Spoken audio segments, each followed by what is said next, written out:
Advocate فیض سید کے علم کا معیار دیکھیں، ناظرین غور سے دیکھیں اور سنیں۔ جو دیکھ کر بھی قرآن غلط پڑھ رہے ہیں اور حوالہ بھی غلط دے رہے ہیں، ان کے باقی علم کا کیا معیار ہوگا؟ غور سے سنیں، دیکھیں اور خود فیصلہ کریں۔ عدت کے آغاز میں طلاق دینا، قرآن میں اللہ رب العزت نے سورہ نساء سورہ نمبر 4 آیت نمبر 35 میں کہا فَطَلَّقُهُنَّ لِعِدَّتِهِنَّ۔ عدت کے آغاز میں طلاق دینا، قرآن میں اللہ رب العزت نے سورہ نساء سورہ نمبر 4 آیت نمبر 35 میں، سورہ نساء سورہ نمبر 4 آیت نمبر 35 میں، سورہ نساء سورہ نمبر 4 آیت نمبر 35 میں، سورہ نساء سورہ نمبر 4 آیت نمبر 35 میں کہا فَطَلَّقُهُنَّ لِعِدَّتِهِنَّ۔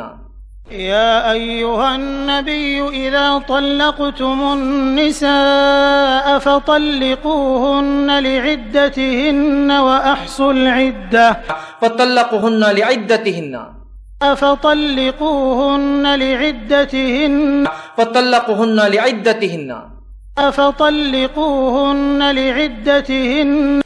یقیناً ایڈوکیٹ فیض صاحب نے قصداً ایسا غلط قرآن نہیں پڑھا ہوگا اور نہ قصداً غلط حوالہ دیا ہوگا، لیکن اس بات سے کیا اندازہ لگائیں کہ یہ ویڈیو 2014 اکتوبر میں انٹرنیٹ پر اپلوڈ کیا گیا ہے، یعنی تقریباً 2 سال سے یہ اپلوڈ ہے۔ کئی لوگ اسے دیکھ بھی رہے ہیں اور نہ جانے کتنے لوگ اسی کو صحیح سمجھ رہے ہیں۔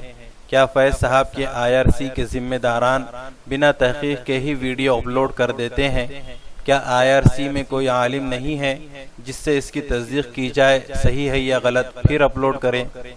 بہرحال اب تو اس ویڈیو میں غلطی ثابت ہو گئی اور امید ہے کہ اس بات کو تعصب اور انا کا مسئلہ نہ بناتے ہوئے فیض صاحب یہ ویڈیو فوراً انٹرنیٹ سے ڈیلیٹ کر دیں گے۔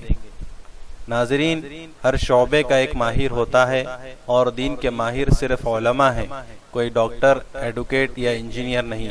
اس لیے دینی مسائل جاننے کے لیے صرف علماء سے ہی رابطہ کریں۔